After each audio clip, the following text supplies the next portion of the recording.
Hey guys, welcome back to She Became Me, where we unlock pain, passion, and power. I'm your host, Lentina Rogers.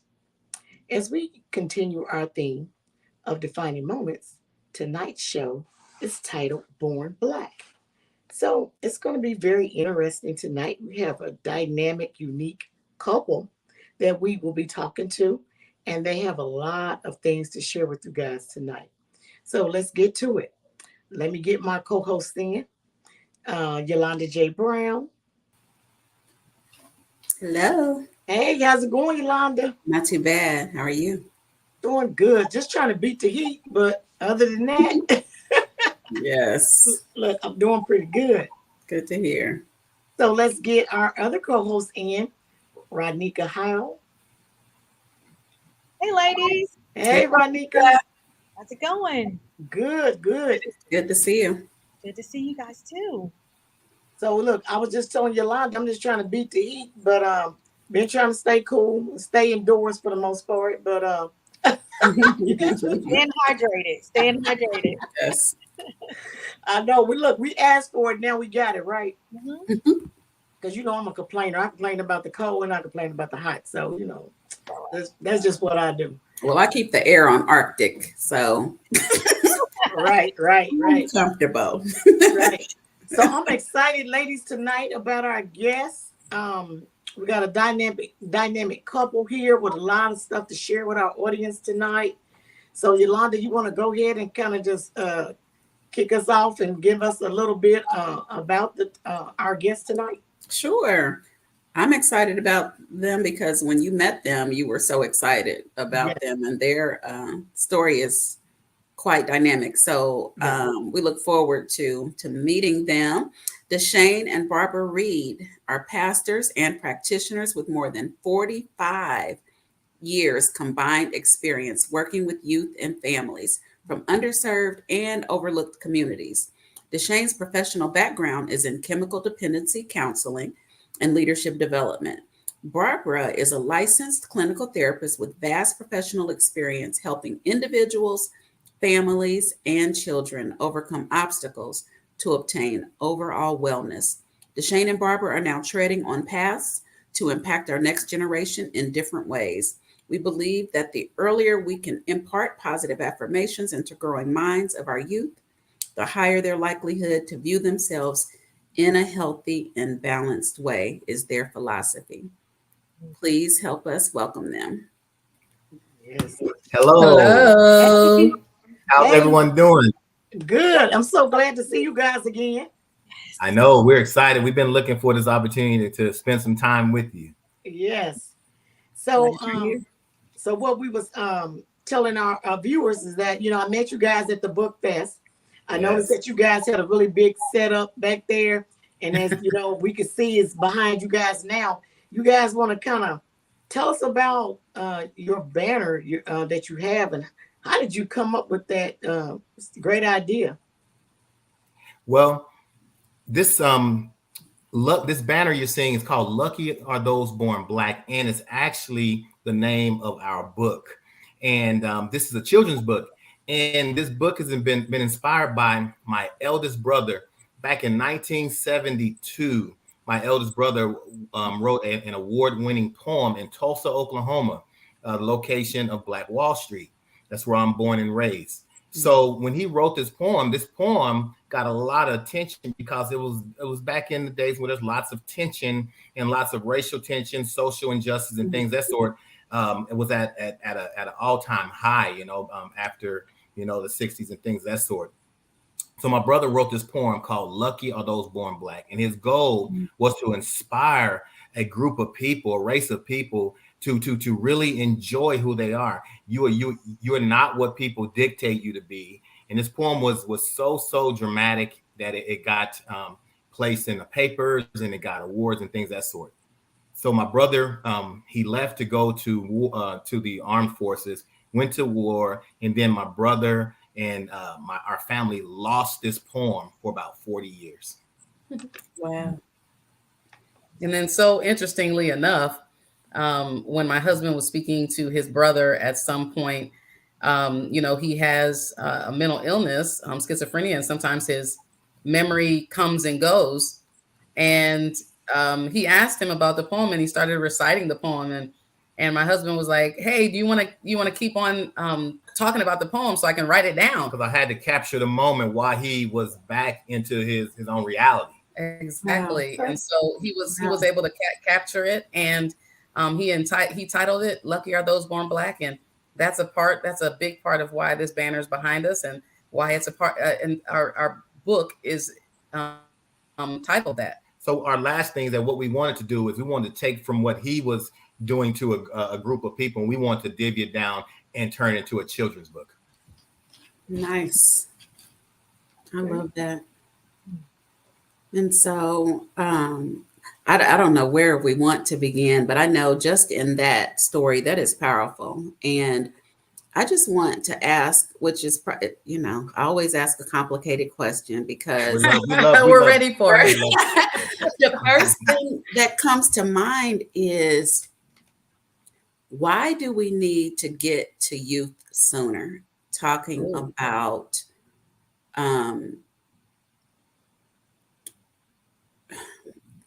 race relations, racial reconciliation, Right. pride in who we are. That's right. I'll let you start on that. Yeah, that's a big question. And it's a good question, because as a mental health practitioner, when I see clients, even though they come to me at the place that they are, whatever age that is, whatever time that is, I don't get their full story until I understand what is historical and foundational. Mhm. And so I always have to ask, okay, so what's the issue that you're dealing with right now? I appreciate you letting me know that. Now let's rewind all the way back to where it started. Mhm. And when we talk about history, piece by piece, as they tell me things that they've dealt with and they've undergone, that helps me to understand their story. And it doesn't start when they're 12 or 13, when different things happen. It starts actually in the womb. And then when they come out, it begins to materialize. Sometimes, when I was pregnant with our first child, we always played music because I'm a lover of music. I sing and different things of that nature. So being able to introduce music at that point, both of our children sleep to music all night, because it's just a part of who they are. And so when you are, whether overtly or covertly, told in different messages that you are valuable, that you are loved, that you have something to offer, that how you look and what you do, that all of those things make up who you are, it makes for a very confident and successful person. But when the latter happens, when you aren't given those affirmations, then you start off on a foot that you already doubt yourself and doubt your abilities, etc. And so this book is to help kind of combat, that doubt, that says, the unspoken discussions that, because that being Black is somehow unfortunate. And to be honest, it's even controversial when it talks about colorism and it talks about the shades of Black, so it doesn't matter whether you're light all the way to dark. At the end of the day, we're trying to affirm. Wow. And from my standpoint, like what I love is that the two of us, we come from two different angles, but we're approaching the same goal. So in our home, if you could picture our home, we're like mad parental scientists. We're over here just sitting over here and just plugging in and reaffirming our kids and then tell them how beautiful they are. I don't care how look at that beautiful darkness that you have. Look at your beautiful nose. Look how intelligent you are. Man, I love the way your teeth are growing and your bubbly lips. Man, let me show you this person who's out there in the world. Let me let you see this picture. My daughter asked, "Who is Miss Latina Rogers?" And I showed her a picture of you when we took a picture at the at the book fair. And she was like, okay, she made that connection. So what we're trying to do is we're trying to change this entire narrative that coming out of the womb, that you have to do a whole lot of different things in other people to look like that you look, and people to believe that you are something more. Now, when we, and let's take it back a little bit further. I come from juvenile justice, criminal justice system. Do you know that statistically they say that the younger a kid come in contact with law enforcement and the criminal justice system, the more likely that they become career criminals. Mhm. We talk about this school to prison pipeline and all these things that are societal kind of set in place for the young brown and black kids to create obstacles. Well, what we're trying to say is, hey, you know what? You're better than not, because you're brown and because you're dark skin, or you black, it doesn't already put a stamp on you. You are something more than that. Here, come look at some of our historical figures, not just our Martin Luther Kings. We're talking about lesser known people who have contributed to the thread of the United States. Right. That's good. That is Yes. good. I always ask about the challenges when we are talking about projects, and just being Black has been a challenge for all of us. So I want to ask you, Lucky, being born are those born Black? What has been some of the highlights or the blessings that have come with providing or authoring this book for young Black children? Well, here's the thing: it's like an egg, and no one knows if the egg is boiled or if it has a soft center. So, but the egg is white. That's the only thing they know, is that the egg is just one color. So what happens when people come in contact with us with this book? They come with the mind. Some people come with a mindset like, oh man, here's a plausible book for me to really pass down, and this be something that we can have in our family to reaffirm. But other people like, what is this egg like? Is this trying to be a Black Lives Matter situation, or is this trying to be something more? Because we're being very specific about lucky are those born Black. Because what we believe in our philosophy is that Black is not one shade. Black is a spectrum, is a continuum that what we have. So in this book, we just don't have the brown skin that you see with Barack and Michelle Obama characters that we have here. We have the dark skin from our Supreme Court Justice Magistrate Ketanji Brown Jackson. We have a Kamala Harris in there. We also have kids who are biracial in this book. We have a kid that's depicted as a biracial kid, because no matter what spectrum of Black you're on, you are special and you are lucky. And you know what's so interesting is that, like DeShane said, our kids are kind of the, we're mad parental scientists. They're the people who we're testing all this on. But honestly, it's really helping them to understand. For instance, I got I started my master's education in Springfield, Missouri. And if anyone has been through Springfield, it's probably 96 to 98% Caucasian. Probably now it's getting a little bit diverse, but to be honest, and we met in Springfield, Missouri. And when I saw him at work one day, I did a double take, because I was like, wait a minute, who is that? and because it's kind of strange sometimes to see two people of the same race together, especially in Springfield.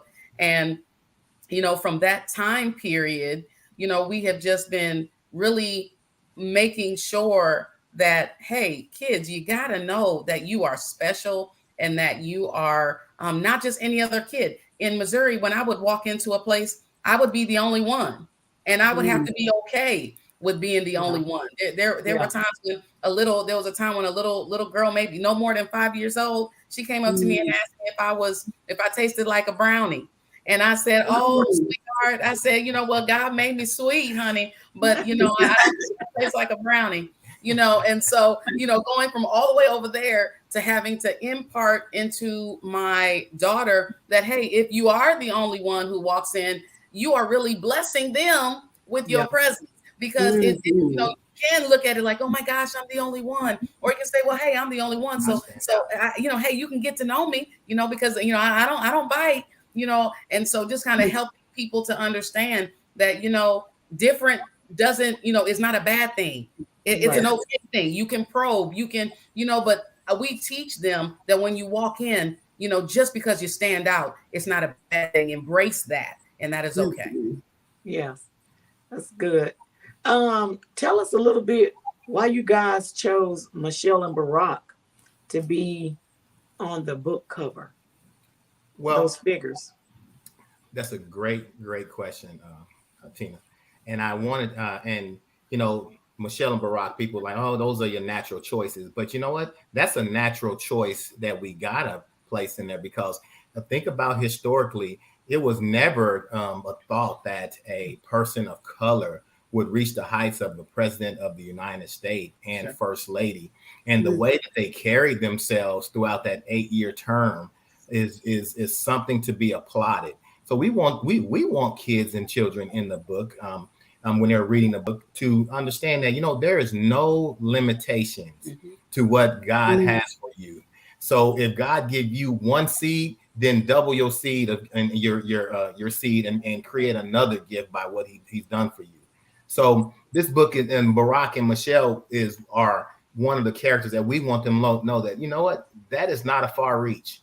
But at the same time, we have Henry Blair in the book who created a seed thrower to help farmers. Even today, he did this back in the early 1800s, Henry Blair, but he created a seed thrower to help farmers get out more seed. And as you all know, that one of the major threads of the United States is in farming. Right. And they still use his invention today. So we want kids to say, hey, you know what? If you want to get in agriculture, great. If you want to get in sports, great. If you want to get in politicians, great.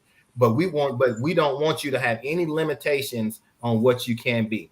Currently, our daughter, she goes to a Spanish immersion school, which is, hey, they do 90% Spanish and they do 10% English. So the curriculum is built that way for them to just get dipped in and immerse themselves in that. So that's our goal, is just to start at a young age and allow kids to see other kids who look just like them, and even see themselves in some of them, and say, you know what, man, I am special. I am lucky. Mm-hmm. And to be honest, if I think about the term lucky, lucky is pretty tough. People are like, well, how am I lucky? When I live in America, and and I'm already what others would consider at a disadvantage when I walk into a room, or when I walk into an interview, or when I wherever I go, it would be considered a disadvantage, or I have to work 2 times harder to get even at the same pace as my other white counterparts. But at the end of the day, from a counseling standpoint, that's called cognitive behavioral therapy. I have to help challenge your thoughts and your patterns. So no matter what society throws and pressures you to believe or understand, I have to believe that my thoughts about myself have to supersede that. Yes. It has to supersede that. And so we said lucky. So people are like, lucky, why didn't you choose blessed to be born? No, I'm lucky, because at the end of the day, what culture says is that I'm unlucky. It's unfortunate. Yes. It's not a good thing. Yes. No, but we want to change and challenge that narrative. Has to be. Yeah. Oh, that's really good. You guys are really on to something here.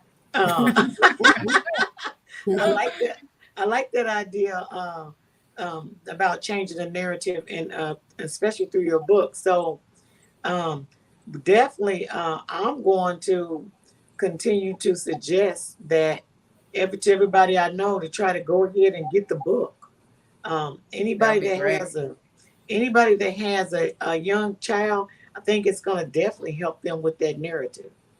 To just see it in writing, that somebody is saying that. So, yeah. And it's going to help adults, that are adults, read it with your children. Yeah. Absolutely. And because there are some adults who don't believe that being black is a negative and Yeah. have bought into the narrative for, all the years of their lives. And so now they are hurt adults, so to speak, that have Right.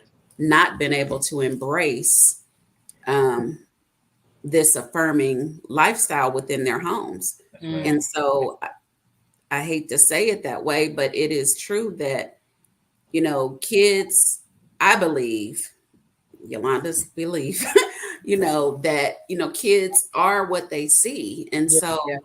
and if we haven't learned or been nurtured in that way, we can't do it. So my question is, when you in your work, in mental health and working in youth and family development, do you ever coach parents, or do you use this book as a tool to coach parents to do better in this way, or how to change that behavior as to how they're nurturing their kids?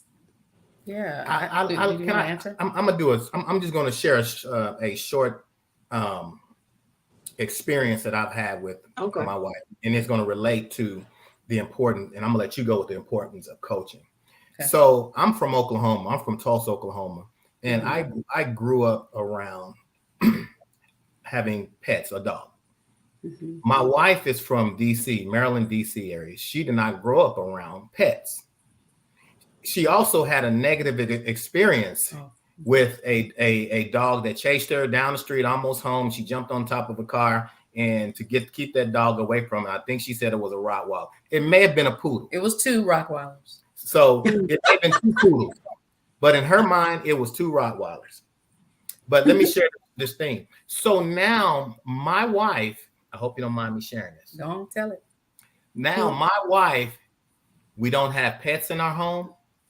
And also, she has trained up our eldest daughter, Eden, who's 9 years old, to have a fear of dogs because of her experience. Mhm. So now we're going back to parents affirming their kids. So sometimes, because of our own experiences, we can only give somebody up to our experience level, or our level of growing through that experience.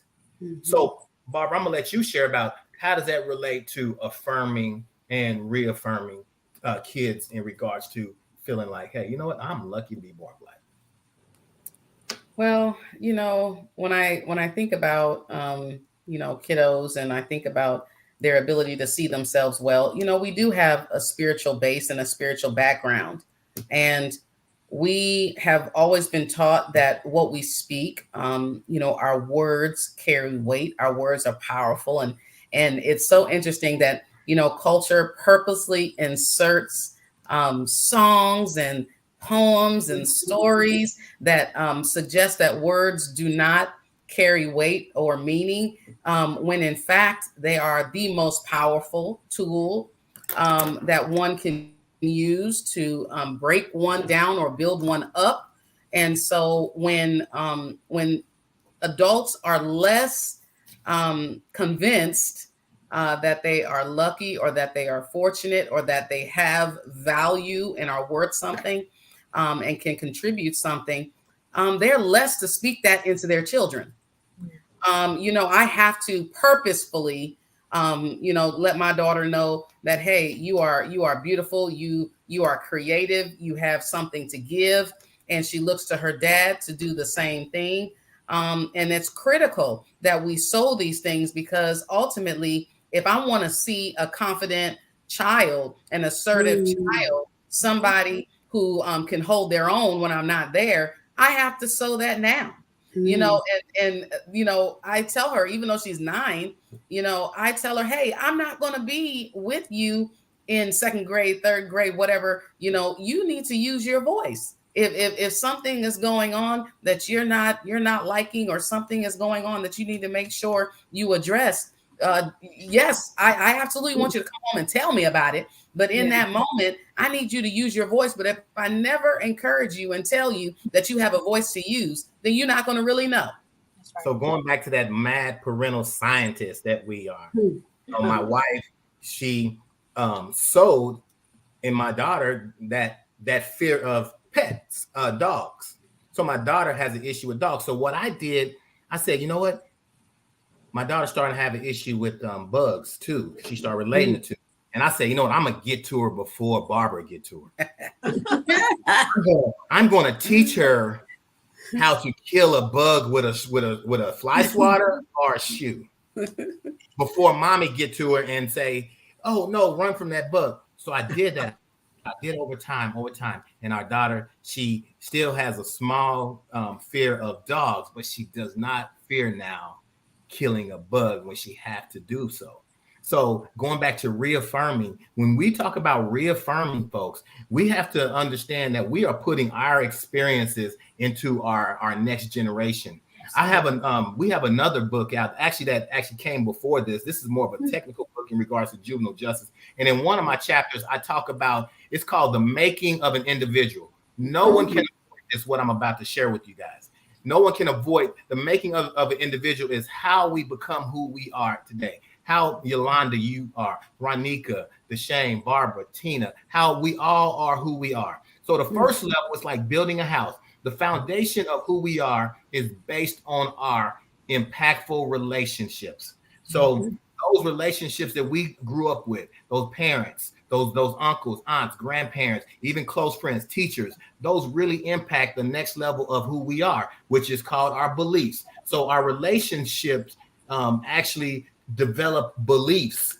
Belief system is a worldview. So our relationships create a worldview called a belief system. And from that belief system, we then create another personal belief system called values. So our relationship develops beliefs, and then our beliefs then establish our values. Our values are our personal beliefs. Like if I'm a parent and I didn't believe in that school is important, I'm not going to force my kid to go to school, and then my kid's not going to believe the school is important, and then my kid will say, well, everybody's not going to school. That's a belief because that's a global thought. And then he's going to say, I'm not going to school. Now they created that large belief into a personal value. And then from that value, we start establishing behaviors based on our values. And our behaviors repeated over time and time and time again creates our character. Yeah. That's the making of who we are. So we're trying to work these kids all the way up to having great character and enjoying you are being Black, feeling lucky that you are being born Black, but at the same time, embrace and love anyone else who doesn't look like you, who's not shaped like you, or who doesn't have those same features or family like you. Absolutely. Wow, that was good. I'm gonna have to get that book. I'm gonna have to get that Amen, book. DeShane. I'm gonna have to get that book too. Man, you guys got so much. It's good. So, definitely gonna get that book, and we'll hopefully people will like when we get this out and advertise, and people will just jump on board. And you got a lot of good stuff. Yes. You ladies, got any other questions for DeShane and Barbara before we move on to She-Mail? No, just tell our viewers how to get a hold of you, how to find you.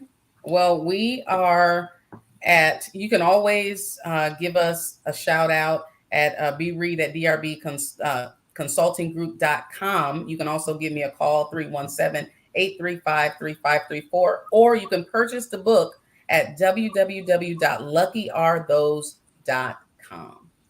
And if I can end Arbley's piece off with reading this poem from my brother 50 years ago. Okay, go ahead. It said, this is a 50-year-old poem. To those who are born Black, only you can justly say that your origin is strictly from the roots of blood, sweat, and toil. You are the backbone by which your honorable ancestors, mother and father, sister and brother, who are vitally linked together to make up what is called one of the most inspiring race of people on the global face of planet Earth. To those who are born black, you should always feel that you are the lucky ones because the blood that flows through your veins at this very moment are oh so precious and meaningful, not only for your existence, but also for the existence of deeds for which others will depend on and learn from. So never, never be ashamed to be called black because to be called black and proud is beautiful. And if your soul itself could speak, it wouldn't have asked for a better specimen of man to live in but you. So lucky are those born black. The universe is considered so gigantic that it is far too much for the imagination of man. To those who are born black, our universe starts from within and fluctuates from past to future as far as the imagination can expand. Mm, Wow. Powerful. That was powerful. very, very powerful. Very powerful. So, guys, we're gonna jump right into. We got a few minutes left of a show, so we're gonna jump into and see if we can get a couple questions in. So, on our she mail, the first one I'm pulling out it says, um, "How do you, how do you share that you need a break without feeling like you're letting someone down? How do you share that you need a break without letting feeling like you're letting someone down?" So each one of us, we can give a quick answer, and we got a quick tip we can give this viewer. Um, how do you give? How do you share you need a break, right, Nika? I think first, just recognizing it, um, and just letting myself like know that, and then just sharing it with the ones that I'm around, whether it be my partner, my coworkers, my business partners, or whatever teams that I'm a part of projects. It's good to voice it because if you like hold it in, then it's just like you're doing more harm than help. And I really believe that a lot of times people they do not cry out or share when they do need a break, and then that's when they get to a point where to a breaking point, Yeah, then they're no good like at all, not for themselves or for the others that are around them. So just yeah, speaking it out and sharing it, just speaking up about it. yeah. Okay, what you got, Yolanda? Yes. Well, the first thing I forgot to just share as we began Shemale that this is a portion of our show where we share our opinions, though Yes. even with our special guests, we do have licensed mental health professionals along with Lentina on the show, but we do want you to know that these are our opinions and not to be taken as um, mental health advisement. And Right. so please just take it for just as that. And so we continue to thank you for your questions. The main thing that I would want to say in this is that this came with the pandemic in that I choose me. I choose me. I choose my mental health and my ability to say that I'm not okay because I was often too prideful to do so. And so now it comes very easy for me to say I need a break. And I know if my husband watches this, he would laugh because we were on vacation last week and he said something. And I said, well, I like being by myself. And he brought it up again, the other day because it kind of hurt his feelings a little bit, but it wasn't that I don't want to be in his company. It's just that sometimes I just need a break. I need a break from everything. And that Yeah, may mean spending some time by myself. yeah, yeah. That's good. That's good to be able to say that. So, DeShane and Barbara, you got a tip for our viewer about taking a break, like how to share it when you need to take a break? We'll let Sure. Barbara handle that since we got some Okay. she-mail. Yeah. Well. So I always think about the scenario as a plane, a passenger on a plane. Mhm. And, I mean, a million times they always talk about, the rundown of, if something is going on and your oxygen masks come down, you make sure that if you have kids that you're watching after, that you always put yours on first before you make sure that they're okay and that you have theirs on. And to be honest, that is really a way of life. For some reason, we have we have accepted and adopted the narrative that or the habit that making sure everyone else is okay to our detriment is somehow, tells the measure of our strength or what have you. But it really doesn't. I think, I love, the thought of, 2020 slowed us down to a point to say, wait a minute, let me reevaluate everything I'm doing. If I don't have anything to give, then I mean, if I don't have anything in me, no one else is pouring into me, how exactly am I supposed to give? There does come a point where, you just don't have enough to give. And you got to slow down enough to be able to recalibrate, to get more in you so that you can give again. I think it's really just about saying, I'm not being selfish. I'm considering myself so that I can be a Yeah. blessing to other people. Yeah, definitely. Definitely. So here's a question that's, and I'm just gonna see if we got enough time. I'm gonna ask DeShane and Barbara this question first, and then we'll just tie the ends up so we can get on out of here. This question says, "What advice do you have for working with a spouse, significant other, or best friend in a business? Any tips or things to avoid?" So I'm gonna let you guys just take a stab at that first. My goodness, you're talking to two business partners who happen to live in the same house. Yeah, yeah, Well, you want me to start? Sure. Well, what advice to give to spouses who are working together? yeah, Well, our first thing is you have to have a mental boundaries. Your mental boundary have to be in place. You have to have emotional uh, maturity to be able to work with a spouse, and you both have to understand where you are in your role. So what we try to do is we try to be like a train on a track. Like a train on the track, both of its tires, both of its wheels are parallel and they're running the same way. Nothing is crossing each other. But there are some times that when the train needs to cross each other, they have that one part of the track that you pull it down the lever and it allows the track to come together. And that's when we come together as one, as a family, is when that it's like that train is coming on the track. So I respect her as my spouse. I respect her as my best friend, my significant other. But when we're in the marketplace, in the workplace, I'm going to call her Barbara, and I'm not going to be calling her, hey, babe. You know what I'm saying? I'm going to respect that professional area. And at the same time, we just be able to put that hat down and say, you know what? That was for the workplace. Now we're at home. Now, is it easy? No, it isn't. It's not easy. But with continuous work, it gets easier. So as preparing for this show, I was behind these closed doors. I was getting smacked around saying, hurry up. I'm surprised my shirt is on frontward versus backwards. But you know what? I showed up to the plate. Thank you, ladies, for giving us a little bit of time to make our necessary adjustments and me to get back to my woosha. Oh, that is funny. I mean, at the end of the day, I love what he talked about in terms of boundaries.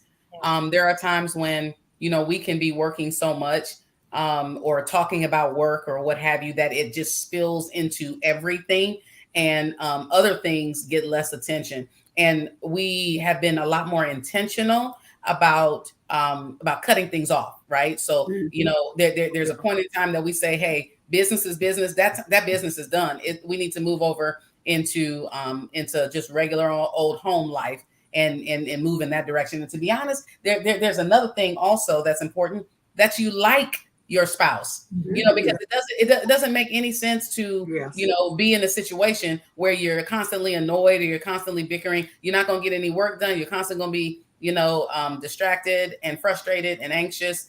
So it's really important that you like who you're working with and who you're around, and respect the gifts and talents and knowledge that they bring to the table. I have a very genuine respect and love and admiration for DeShane and all that he brings to the table. That helps me and it helps him to work at our optimal level. And at the same time, hey, I'm going to respect his boundary, respect what he says, and he does the same for me.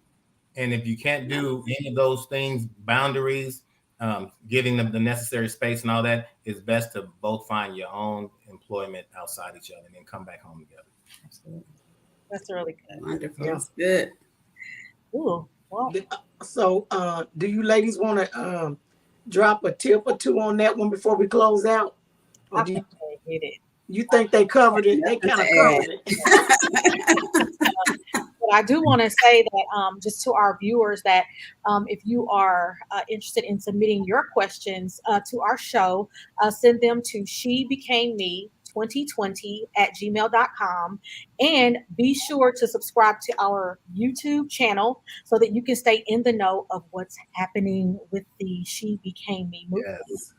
Yes, and thank you to our sponsor, Enhanced DNA Publishing. Yes. Thank you, Danola, for always being there for us. Yes. So, Danola's great. Thank you, Danola. yep. So, guys, that's gonna wrap it up for tonight. And I appreciate you guys coming out. It was really great talking to you guys. Thank you. Thank you Thank you so so much. much for having us. Appreciate each and every one of you. Thank you. All right. So, till next time, we'll see you. See you. Bye.